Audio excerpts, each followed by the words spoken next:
Well, after giving us some glimpses of Wade's past, Watchmen goes full leftovers in its strongest episode yet.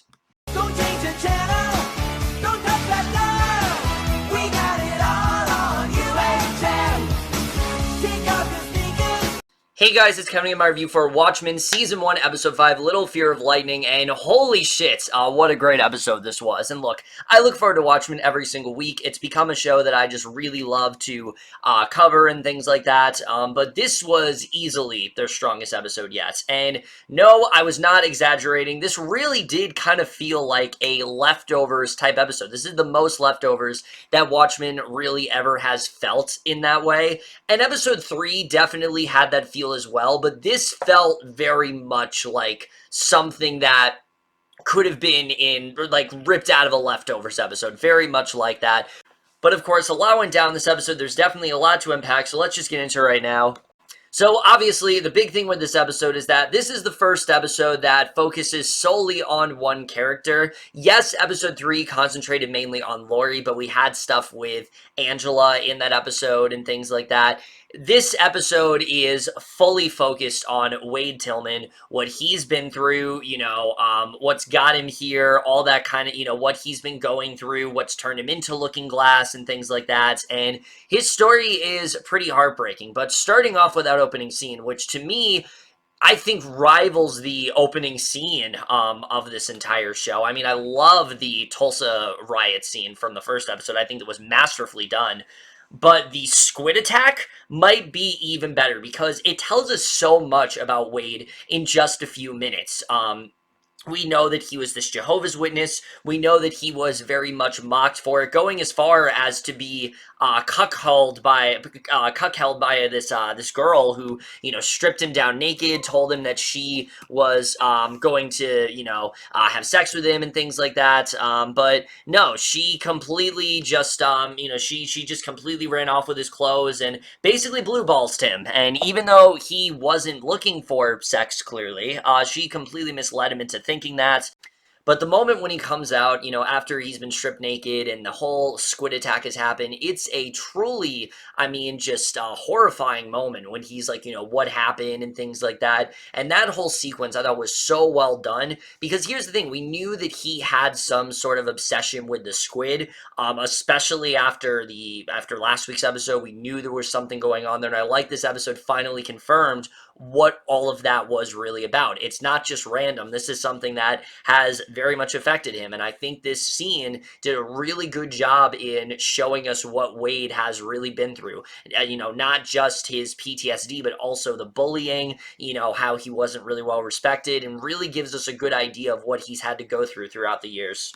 So obviously because of the squid attack, like I said, he has had crippling PTSD ever since then. He goes to support groups about it and really has never been the same. And he's turned to some very serious drugs because of it. And that's one of the reasons why he actually wears the masked identity of Looking Glass even in his house, because it has this drug that he is clearly addicted to, and which I think is a really, again, gives us a good idea of who Wade is as a character, but also really just shows how devastating of a life he really has had, and probably how he might just be the most tragic character of the entire show. I mean, this is a guy who is just constantly in fear and things like that, but I did really like how he connected with this character, Renee. I love their scenes together. I thought that was some of the best stuff in the entire episode, and let me just say right now, Tim Blake Nelson, I've already said how good he is. He was on another level here. I've truly never seen him this good before, and if he does not at the very least get nominated for an Emmy for this episode, I will be very upset. Honestly, I will be very upset because I truly do think he was that good here. He perfectly encapsulated just the trauma and just overall, tension that Wade has gone through pretty much all his life, and I think he just did an excellent job with that. We also very much see how this one event has affected him throughout his entire life, whether it's the conversation he has with his ex-wife, where she talks about how, she's not going to be some girl that just runs off with his clothes and doesn't offer him sex, but because of this event, he was never able to give that affection that she wanted and things like that, and you see how he botched that relationship. Or when he's talking to Lori, and she she tells him to take off his mask, but he doesn't want to because of his PTSD and the fact that he kind of hides behind it in that way, which kind of does stem back to what Lori was talking about in the last episode, where she talks about how people hide behind their mask, and how Angela was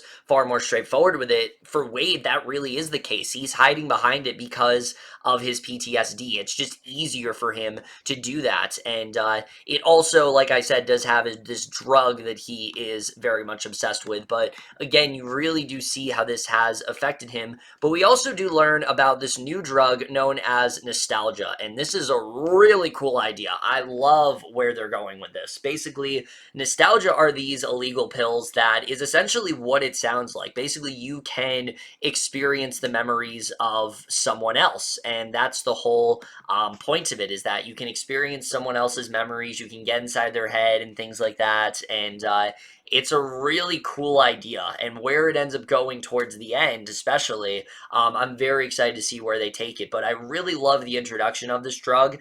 It sets up a lot of possibilities for where this show can go, especially since we are really starting to delve deeper into the lore and things like that, and I think they did a really great job with that here. But like I said, going back to the stuff with the character of Renee, I really like this character a lot. She's someone who clearly wants to get close to him. He learns more of her trauma, which she's been through, and I really loved the way that they did connect, and it's a really nice moment, when she's talking about like Steven Spielberg's movie and things like that.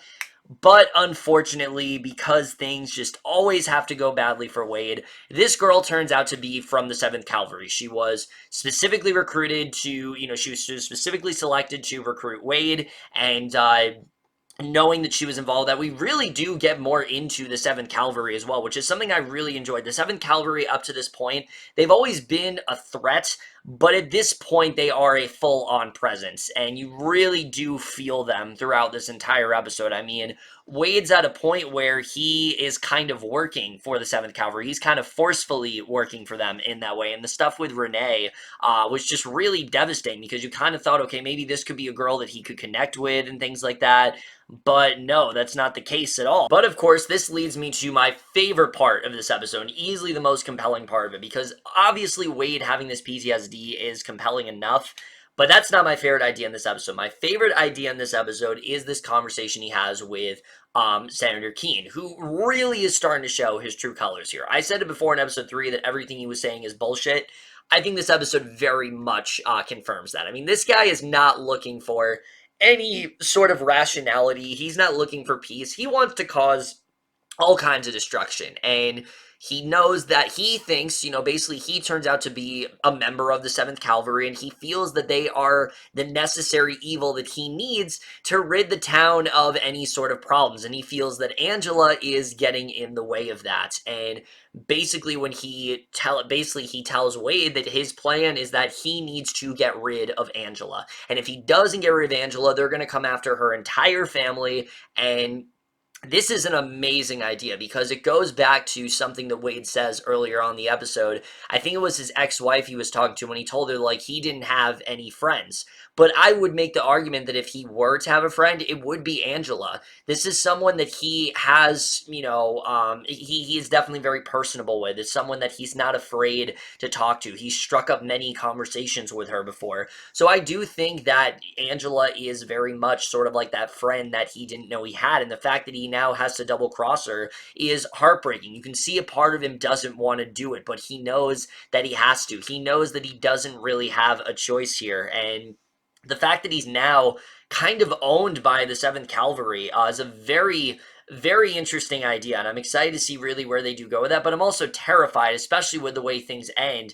And it also, again, really does show that, like I said, I don't think that Senator Keene is genuine with anything he's saying, and I don't think that he's really going to adhere to the terms of this deal, because we see at the end of the episode, the 7th Cavalry is still showing up at her house, and there's still going to be some kind of attack, which that's going to be very hard to watch for sure next week. But again, I like the fact that the 7th Cavalry are starting to play a much bigger role, because up to this point, they've been a threat, but now they are a full-on, they've definitely been something that is, again, of inconvenience, but now they are a full-on threat in that way, and I'm excited to see really where they do go with that. But then on top of all that, Wade is also shaken with the biggest revelation in the entire episode, that this squid attack that has crippled him throughout his entire life and has given him this terrible PTSD that he has not been able to move on from, the whole thing was a coordinated attack. This was a setup by Adrian and by Adrian Veidt, and he is obviously taken aback by this. He can't believe that all of this went down. Essentially, this was done because Adrian wanted to basically get into the good graces of President Redford. Basically, he kind of made this video for him, and basically it was made to bring the world back from the verge of this nuclear holocaust and things like that. And you know, he talks about all his ideals and all this kind of stuff, but you can see just how much this breaks Wade, because this was, again, that one thing that has hurt him throughout his whole life, and him kind of realizing that the whole thing was basically all a hoax and that the whole thing was staged. You can just see how betrayed he really does feel. You can just see, but also how kind of relieved he really does feel that this wasn't a terrorist thing. This wasn't some random attack. This was something that happened because it was orchestrated that way. And it also says a lot, I think, about the government and things like that. It kind of goes back to that whole theory of like 9/11 was an inside job. And regardless of if you believe it or not, this episode is kind of showing how something like that would go down. What if every event and every sort of attack that happened to us, what if they all were just coordinated attacks by the government? And that's kind of what we're seeing here, that like nothing that happened here was random. This was supposed to happen. There was a purpose to it, and Adrian didn't care that he killed all of these people and things like that. That being said, it did feel a bit out of character that Adrian would break down everything that he did, because he is such a behind-the-scenes kind of guy. You know, he doesn't want people to know his initial plan. But it makes sense for Wade to figure this out, to finally have to deal with this revelation. It definitely is a very effective moment in the way, so I'm not too bothered by it, but it is the one thing that I think they could have done just a little bit better. But again, where things end up going towards the end, with Angela being arrested by, by Laurie and things like that, it turns out that he did adhere to it, but not before she takes Will's nostalgia. So the next episode, it looks like, is going to be Angela, in Will's life, essentially, and things like that. It looks like it could be the best episode of the whole show, to be honest. It looks very effective in that way. But the way things end, like I said, the cavalry cornering him, I mean, I have no idea where this is going to go, but like I said, they did such an excellent job of getting more into Wade's past, showing what he's been through, the struggles he's had to endure, and just overall made him, I think, one of the best and probably the most tragic character of the entire show. I loved everything going on here this week. And even though, despite the fact that, like I said, this definitely felt the most like a leftovers episode, we do still get some stuff with Adrian, which I feel like was kind of required. I don't really have a problem with them cutting back to him, because I do feel like we kind of need that, because every single week they've been doing this where they give us a little bit more as to what's going on. And here we basically get the most we ever have. Basically, he's planning his escape mission. It seems to be going really well, to the point where he actually ends up in space. And there's that brief moment where you're like, holy shit, is he actually about to get out of this? Is he going to escape? And then, no. We then see this warden who is in the form of Mr. Phillips, which is interesting. It kind of makes me think that maybe there is somebody else that is holding him that looks like Miss Crookshanks, and that's why they all look the same in that way. That's why they have the look that they do. It's not just like a random look. But I thought that was a really cool idea. And basically, he tells him that, he's disobeyed the law. He told him before, he disobeyed the terms. Like, he told him before that he can't escape and things like that. And basically, he plans to show no mercy. So we don't know what kind of consequences that Adrian's about to suffer.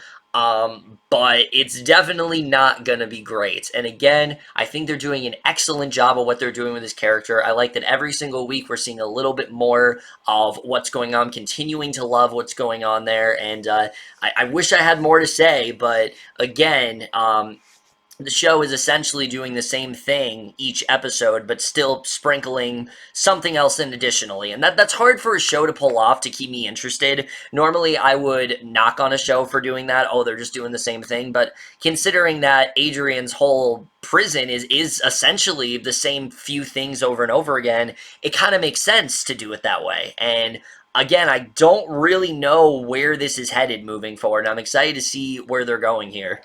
So yeah, overall, a lot to really love about this episode. I mean, technically, there was so much great stuff going on here. I mean, directing, writing, all of that was top notch. The cinematography, though, really stood out here, especially in the scene where we actually see the squid attack. The way it took so long to actually see the squid was a really effective moment, because for people that don't read the comics like myself, we don't have as much knowledge about this. You know, we're kind of just being introduced to this now, and like, yeah, it was brought up in the movie and things like that. But for those who are like only watching this and they don't know the lore of Watchmen, I thought it was actually a really cool idea to like hold on to see what was actually going on. So that way you're like, when you realize there was a squid, you're like, holy shit, that's actually when this happened. And I thought that was a very effective moment.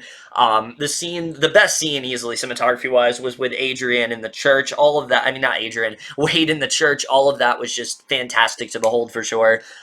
Score-wise, though, I mean, this episode did some excellent stuff. I love the recurring theme of Careless Whisper, how this is something that kind of haunts Adrian. It's always following him. It never leaves him in that way, and I thought that was a really cool idea, how it started off like, you know, the normal song, then it just gets more and more demented as it goes on. Just little tricks like that. That's the kind of stuff that only Lindelof can handle that well, and I thought that the scoring was so great here. The editing as well was just really great. Everything about this episode was just truly fantastic, and like I said, just giving us this great look at Wade, just showed why he's one of the best characters on the show, between Tim Blake Nelson's performance, between the way the show handled the subject of PTSD and everything that he's dealing with, the way the show handled, you know, now what's going to happen moving forward with Angela, who I'm very worried about for sure. I don't really know where that's going to go, but I think we're definitely going to get more details next week about the accident with Cal, because like I said, it's all her taking this nostalgia, and we see in the promo that like he sees her and tries to like jog her memory, so I'm not entirely sure what's going to happen there, but I think we are going to find some more out about their relationship for sure. But either way, guys, for me, this was easily the best episode yet, and I'm definitely going to give Watchmen Season 1, Episode 5, only a little of Fear of Thunder Lightning overall in A. But over, guys, to my review of this episode of Watchmen. Let me know what you guys saw this episode overall. If your thoughts on it. Like I said, guys, I apologize for getting this review and my Mr. Robot review, which will be coming next, out so late. I very much do apologize for that. I just really have not had the time to review it till now. But that's it for this video. Hope you guys enjoy it. We'll see you guys in my next video, and we'll see you guys for that. Okay, bye.